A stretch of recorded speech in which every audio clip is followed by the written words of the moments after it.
RCB versus Mumbai ಮ್ಯಾಚೇ ಸೈಕ್ ಅಂತ ಅಂದ್ಕೊಂಡ್ರೆ ನಿನ್ನೆ ನಡೆದಂತಹ Gujarat Titans versus Delhi capitals ದೇವರೇ ಇನ್ನೊಂದು ಸೈಕ್ ಮ್ಯಾಚ್. ದೊಡ್ಡಮ್ಮ ಸೋಫಿ ಡಿವೈನ್ ನಿಮ್ಮನ್ನು RCB ಹಾಕಿ ಬಿಟ್ಟರು ಅಂತ ಖಂಡಿತ ಅನ್ನಿಸ್ತಾ ಉಂಟು. ನಮಸ್ಕಾರ ಎಲ್ಲರಿಗೆ, ಜನಾರ್ದನ್ ಸರ್ ಮಾತಾಡ್ತಾರೆ. ಕುಶಲವೇ, ಕ್ಷೇಮವೇ, ಸೌಖ್ಯವೇ? Welcome back to Ganesh Karanth Cricketalks YouTube channel. Delhi, how did you even lose? ಈ ಮ್ಯಾಚ್ ಅನ್ನು ಹೇಗೆ ಸೋತ್ರಿ? ಗೆಲುವು ಲಿಟ್ರಲಿ ಅಂದರೆ ಬಂದಾಗಿದೆ. ಬಂದ ಮೇಲೆ ಅಂದರೆ ಪಾತ್ರೆಯಲ್ಲಿ ಈಗ ಗೆಲುವು ಉಂಟು, ಲಾಸ್ಟ್ ಮೂಮೆಂಟ್ಗೆ ಪಾತ್ರೆ ಬ್ಯಾಡ್ ಅಂತ ಡಮ್ ಅಂತ ಕೆಳಗೆ ಎಸ್ದಾಗೆ ಇತ್ತು. ದೇವರೇ. ಆ್ಯಂಡ್ ಸೋಫಿ ಡಿವೈನ್ ಬ್ಯಾಟಿಂಗ್ ಆಗಿರ್ಬೋದು ಆ್ಯಂಡ್ ಲಾಸ್ಟ್ ಓವರ್ ಬೌಲಿಂಗಲ್ಲಿ ಆ ಒಂದು 7 ರನ್ನನ್ನು ಡಿಫೆಂಡ್ ಮಾಡಿದ್ದು. 7 ರನ್ ಡಿಫೆಂಡ್. ಈಗ ಎಲ್ಲಾರು ಒಪೋನೆಂಟ್ ಹತ್ರ ಬರೀ 1 ವಿಕೆಟ್ ಕೈಯಲ್ಲಿರೋದು, 2 ವಿಕೆಟ್ ಕೈಯಲ್ಲಿರೋದು ಅಂತಂದರೆ ಡಿಫೆಂಡ್ ಮಾಡ್ಬೋದು ಅಂತ. ಅವ್ರದ್ದು ಹೋಗಿರೋದೆ 3 ವಿಕೆಟ್ ಮಾರ್ರೆ. 7 ವಿಕೆಟ್ ಕೈಯಲ್ಲಿದೆ. ಲಾಸ್ಟ್ ಓವರ್ಗೆ 7 ರನ್ ಹೊಡಿಬೇಕು. ಕೊಟ್ಟದ್ದು 2 run. Oh my god.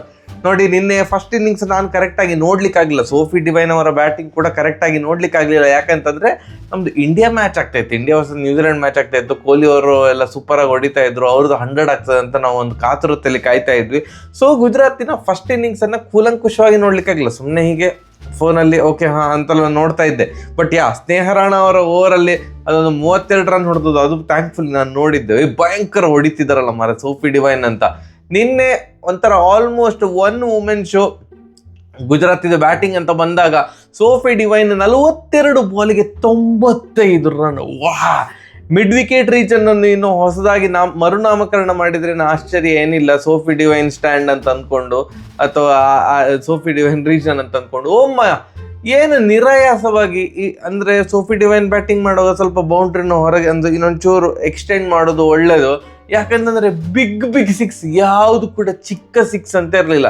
Even I believe men's ಟೀಮಲ್ಲಿ ಆಡಿದ್ರು ಕೂಡ ಅದು ಆರಾಮಾಗಿ ಅವರು 6 ಹೊಡಿತಾರೆ ಅಂತ, ಅಷ್ಟು ದೊಡ್ಡ 6 ಹೊಡಿತಾ ಇದ್ರು ಸೋಫಿ ಡಿವೈನ್ ಅವರು. ಆ್ಯಂಡ್ ಸ್ನೇಹ ರಾಣ ಅವರ ಒಂದು ಓವರಲ್ಲಿ first 2 ball 4, next 4 ball 6, 32 run ಒಂದು ಓವರಲ್ಲಿ. RCB ಪ್ಲೇಯರ್, ನಿಮ್ಗೆ ಗೊತ್ತುಂಟು ಸೋಫಿ ಡಿವೈನ್. ಈ WPL ಹಿಸ್ಟ್ರಿಯಲ್ಲೇ ಯಾವ ಪ್ಲೇಯರ್ ಕೂಡ 100 ಹೊಡೆಯಿಲ್ಲ. ಹೈಯೆಸ್ಟ್ ಏನಂದರೆ 99.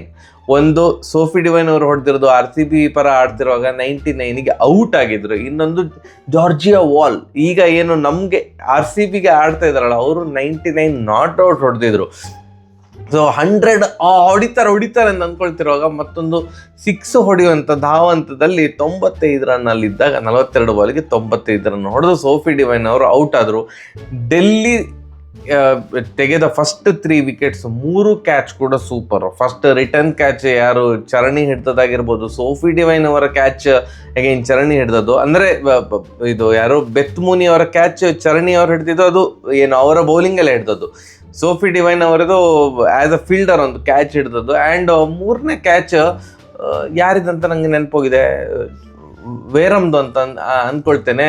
ಇವರು ರಾಡ್ರಿಕ್ಸ್ ಹಿಡ್ದಿದ್ದು, ಸೂಪರ್ ಆಗಿ ಹಿಡ್ದದ್ದು ಜಮೀಮಾ ರಾಡ್ರಿಕ್ಸ್. 3 ಕ್ಯಾಚ್ ಕೂಡ ಸೂಪರ್ ಕ್ಯಾಚ್. ಬಟ್ ಇನ್ನೊಂದು ಕಡೆಯಿಂದ ಆಶ್ಲಿ ಗಾರ್ಡ್ನರ್, ಅವರ ಕ್ಯಾಪ್ಟನ್ ಆಶ್ಲಿ ಗಾರ್ಡ್ನರ್ ಕೂಡ ಸೂಪರ್ ಆಗಿ ಆಡಿದ್ರು. 26 ಬಾಲಿಗೆ 49 ರನ್ನು.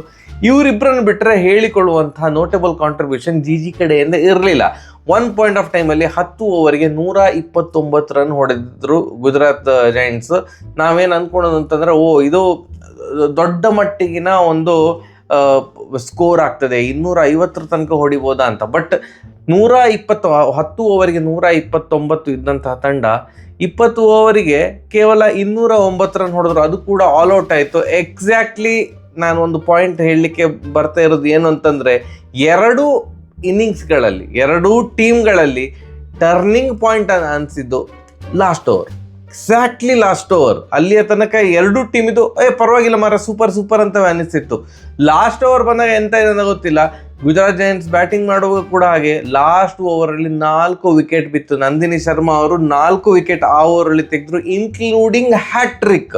ಸೊ ಆ ಓವರಲ್ಲಿ ಬಂದದ್ದು ಕೇವಲ 2 ರನ್. 207ಕ್ಕೆ ಸುಭದ್ರ ಸ್ಥಿತಿಯಲ್ಲಿದ್ದಂತಹ ಗುಜರಾತ್, 207ಕ್ಕೆ 6 ಇದ್ದಂತಹ ಗುಜರಾತ್ 209ಕ್ಕೆ ಆಲ್ ಔಟ್. ನಂದಿನಿ ಶರ್ಮಾ ಅವರು ಡಬ ಅಂತ ವಿಕೆಟ್ ತೆಗೆದ್ರು. ಲಾಸ್ಟ್ 3 ಬಾಲಲ್ಲಿ ಕಂಟಿನ್ಯೂಸ್ 3 ವಿಕೆಟ್ ತೆಗೆದ್ರು. ಹ್ಯಾಟ್ರಿಕ್ ಕೂಡ ಆಯಿತು. ಸೊ 207 ಆಡಿದ್ದು 209ಕ್ಕೆ ಆಲ್ ಔಟ್. ಓಕೆ, ಡೆಲ್ಲಿದು ಚೇಸಿಂಗ್ ಸ್ಟಾರ್ಟ್ ಆಯ್ತು. ನಾವೇನು ಅಂದ್ಕೊಂಡದ್ದು, ಓಕೆ ಡೆಲ್ಲಿ ಹತ್ರ ಬಂದು ಸೋಲ್ಬೋದು ಅಂತ. But wow, Delhi ಚಚ್ಚಿದ್ರು.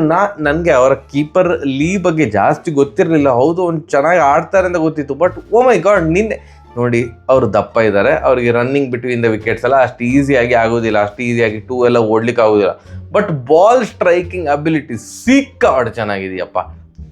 ನಿನ್ನೆ 54 ಬಾಲ್ಗೆ 86 ರನ್, 12 4, 3 6.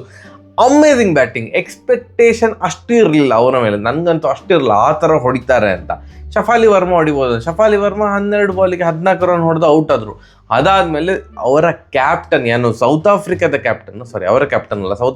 ಕ್ಯಾಪ್ಟನ್ ಲಾರಾ ವೋಲ್ವಾರ್ಟ್ ಅವ್ರನ್ನ ಡೆಲ್ಲಿ ಬೈ ಮಾಡಿದ್ದು ಗ್ರೇಟ್ ಪಿಕ್. ಮ್ಯಾಚನ್ನು ಲಿಟ್ರಲಿ ಇನ್ನೇನು ಡೆಲ್ಲಿ ಗೆದ್ದೇ ಬಿಟ್ಟಿತ್ತು ಅಂತ ಹೇಳುವ ಹಾಗೆ ಮಾಡಿದ್ದು ಲಾರಾ ವೋಲ್ವಾರ್ಟ್ ಅವರು. 38 ಬಾಲಿಗೆ 77 ರನ್, 3 4, 3 6, 9 4. ಸಿಕ್ಕಾಪಟ್ಟೆ ಸೂಪರ್ ಆಗಿ ಇಬ್ರು ಕೂಡ ಬ್ಯಾಟಿಂಗ್ ಮಾಡ್ತಾ ಇದ್ರು. ಅಂಡ್ ಲೀ ಔಟ್ ಆದಾಗ ಜಮೀಮಾ ಬಂದ್ರು, ಅವರು ಕೂಡ ಲೋರಾಗೆ ಒಂದು ತರಹದ ಸಪೋರ್ಟ್ ಕೊಡ್ತಾ ಬಂದ್ರು.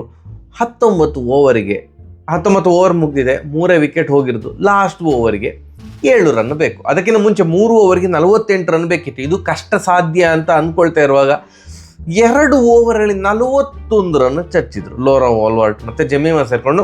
ಅಲ್ಲಿಗೆ 90% ಲೋರನ್ನೇ ಹೊಡೆದದ್ದು ಬಿಡಿ. ಸೊ 2 ಓವರಿಗೆ 41 ರನ್ ಹರಿದು ಬಂತು. ಲಾಸ್ಟ್ ಓವರ್ಗೆ ಕೇವಲ 7 ರನ್ ಬೇಕು. 3 ವಿಕೆಟ್ ಹೋಗಿರೋದು, 7 ವಿಕೆಟ್ ಕೈಯಲ್ಲಿದೆ.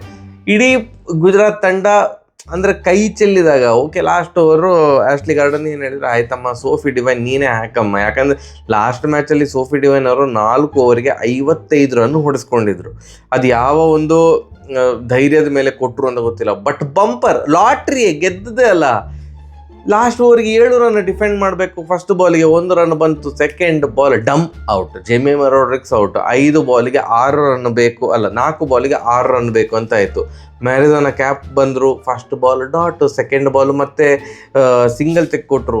ಆಗವೇ ಪ್ರೆಷರ್ ನೆಕ್ಸ್ಟ್ ಲೆವೆಲ್ಗೆ ಹೋಗಿ ಆಗಿತ್ತು. ಯಾಕಂತಂದರೆ 2 ರನ್ ಬಂದದು, ಇನ್ನು 2 ಬಾಲ್ ಇರೋದು. 2 ಬಾಲಿಗೆ 5 ರನ್ ಬೇಕು ವಿನ್ ಆಗಲಿಕ್ಕೆ. ಬಟ್ ಸ್ಟ್ರೈಕಲ್ಲಿ ಇರೋದು ಲಾರಾ ವೋಲ್ವಾರ್ಟ್ ಅವರು. ಬಟ್ 5ನೇ ಬಾಲ್ ಲಾರಾ ಅವರು ಕೂಡ ಔಟು. ಆಗ ಒಂದು ಗುಜರಾತ್ಗೆ 2 ಕೀ ವಿಕೆಟ್ಸ್ ಅನ್ನು ತೆಗೆದಿದ್ದೇವೆ. ಮ್ಯಾರಿಸನ್ ಕ್ಯಾಪ್ ಅವರು ನಾನ್ ಸ್ಟ್ರೈಕರ್ ಎಂಡಲ್ಲಿದ್ದಾರೆ. ಸ್ನೇಹ ರಾಣಾ ಅವರು ಸ್ಟ್ರೈಕ್ ಎಂಡಿಗೆ ಬಂದರು. ಸ್ನೇಹ ರಾಣಾ ಅವರಿಗೆ ಅದಕ್ಕಿಂತ ಒಂದು ಒಳ್ಳೆಯ ಅವಕಾಶ ಇರಲಿಲ್ಲ ಅಂತ ನಾನು ಭಾವಿಸ್ತೇನೆ. ಯಾಕಂತಂದರೆ ಲಾಸ್ಟ್ ಬಾಲ್ ಅವರು ಹಾಕಿದ ಒಂದೇ ಓವರ್, ಅದರಲ್ಲಿ 32 ರನ್ ಸೋಫಿ ಡಿವೈನ್ ಅವರೇ ಚಚ್ಚಿದ್ರು. ಸೊ ತಾನು ಚಚ್ಚಿಸ್ಕೊಂಡ ಮೇಲೆ ಸೋಫಿ ಡಿವೈನಿಗೆ ಈಗ ಲಾಸ್ಟ್ ಬಾಲ್ ನಂಗೊಂದು ಸಿಕ್ಕಂಥ ಆಪರ್ಚುನಿಟಿ, ತೆಗೆದು 6 ಹೊಡೆಯುವ ಅನ್ನುವಂಥ ಆಪರ್ಚುನಿಟಿ ಇತ್ತು. ಬಟ್ ಸ್ನೇಹ ರಾಣಾ ಅವರಿಗೆ ಬಾಲ್ ಕನೆಕ್ಟ್ ಕೂಡ ಮಾಡಲಿಕ್ಕಾಗಲಿಲ್ಲ. ಸ್ಲೋವರ್ ಬಾಲು ಅದು ಏನೋ ಬೀಸ್ಲಿಕ್ಕೆ ಹೋದ್ರು, ಅದು ಕನೆಕ್ಟ್ ಆಗಲಿಲ್ಲ. ಸ್ಲಾಟಲ್ಲಿ ಇತ್ತು ಬಟ್ ಕನೆಕ್ಟ್ ಆಗಲಿಲ್ಲ. ಸೊ ವಿನ್ ಅಲ್ಲ ಮಾರ್ರೆ, 5 ರನ್ನಿಂದ ವಿನ್. ಗುಜರಾತ್ ಹೇಗೆ ವಿನ್ ಆದ್ರು ಅಂತ ನಂಗೆ ಈಗ ಸಹ ಕನ್ಫ್ಯೂಷನ್. ಅಥವಾ ಡೆಲ್ಲಿ ಹೀಗೆ ಸಹ ಸೋತ್ರ, ಗೆದ್ದ ಮ್ಯಾಚನ್ನು ಸೋತ್ರಲ್ಲ ಮಾರ್ರೆ ಅಂತ ಅನ್ನಿಸ್ತಾ ಉಂಟು. ಇದು almost like RCB versus Mumbai match ಹೇಗಿತ್ತಲ್ಲ, 4 ಬಾಲಿಗೆ 18 ರನ್ ಬೇಕು, ಇನ್ನೇನು ಮುಂಬೈ ಗೆದ್ದೇ ಬಿಟ್ಟಿತ್ತು ಅಂತ ಅನ್ನುವಾಗ RCB ಪಟ್ಟ ಅಂತ ಗೆದ್ರಲ್ಲ, ಹಾಗೆ ಇದಾದದ್ದು. ಸೊ ಆಲ್ರೌಂಡರ್ ಆಟ, 1 ವುಮೆನ್ ಶೋ ಥರ ಆಲ್ಮೋಸ್ಟ್. ಅಂದರೆ ಗೆಲುವಿನ ಕಾಂಟ್ರಿಬ್ಯೂಷನಲ್ಲಿ 1 ವುಮೆನ್ ಶೋ ಅಲ್ಲಿ ಕಾಣಿಸ್ಕೊಂಡದ್ದು ಸೋಫಿ ಡಿವೈನ್. ದೊಡ್ಡಮ್ಮ, ನಾವು RCBಯಲ್ಲಿದ್ದಾಗ ಅವ್ರನ್ನ ದೊಡ್ಡಮ್ಮ ಅಂತ ಎಲ್ಲರೂ ಕರಿತಿದ್ರಲ್ಲ, ದೊಡ್ಡಮ್ಮ ಎಲ್ಲಿ ಹೋದರೂ ದೊಡ್ಡಮ್ಮ ಅಂತ ಮತ್ತೆ ಪುನಃ ನಿರೂಪಿಸಿದ್ದಾರೆ. ಕಂಗ್ರ್ಯಾಚುಲೇಷನ್ಸ್ ಗುಜರಾತ್. ಆ್ಯಂಡ್ ಇವತ್ತು RCB ವರ್ಸಸ್ UP ಮ್ಯಾಚ್ ಉಂಟು. RCB ಏನೇನು ಎಡವಟ್ಟುಗಳನ್ನು ಮಾಡಿಕೊಂಡಿತ್ತು ತನ್ನ ಚೇಸಿಂಗಲ್ಲಿ, ತನ್ನ ಪ್ಲೇಯಿಂಗ್ 11ಅಲ್ಲಿ, ಅದನ್ನು ದಯಮಾಡಿ ಇವತ್ತು ಮಾಡಿಕೊಳ್ಳದಿರಲಿ ಅನ್ನುವಂತಹ ಒಂದು ಪ್ರಾರ್ಥನೆ ಎಲ್ಲ RCB ಅಭಿಮಾನಿಗಳಿದ್ದು. ಹಾಗೆ UP ವಾರಿಯರ್ಸ್ ಅವರು ತನ್ನ ಮೊದಲ ಮ್ಯಾಚ್ ಸೋತಿದ್ರು. ಬಟ್ ಅವರು ಹೇಳಿಕೊಳ್ಳುವಷ್ಟೆಲ್ಲ ವೀಕ್ ಟೀಮ್ ಎಲ್ಲ ಅಲ್ಲ, ಅವರು ಭಯಂಕರ ಟ್ರೈ ಮಾಡಿಯೇ ಮಾಡ್ತಾರೆ ಇವತ್ತು ಹಾರ್ಡಾಗಿ ಬರಲಿಕ್ಕೆ RCB ಮೇಲೆ. ಬಟ್ ಎಸ್, 2-2 ವಿನ್ ಆಗಲಿ RCB ಅಂತ ನಾವು, ಒಂದು ಫಸ್ಟ್ ಮ್ಯಾಚ್ ಆಲ್ರೆಡಿ ವಿನ್ ಆಗಿದ್ದಾರೆ, ಈ ಮ್ಯಾಚ್ ಕೂಡ ವಿನ್ ಆಗಲಿ ಅಂತ ನಾವು ಆಶಿಸ್ತೇವೆ. ಸರಿಯಾಗಿದೆ, ಬರುವ. ನಮಸ್ಕಾರ.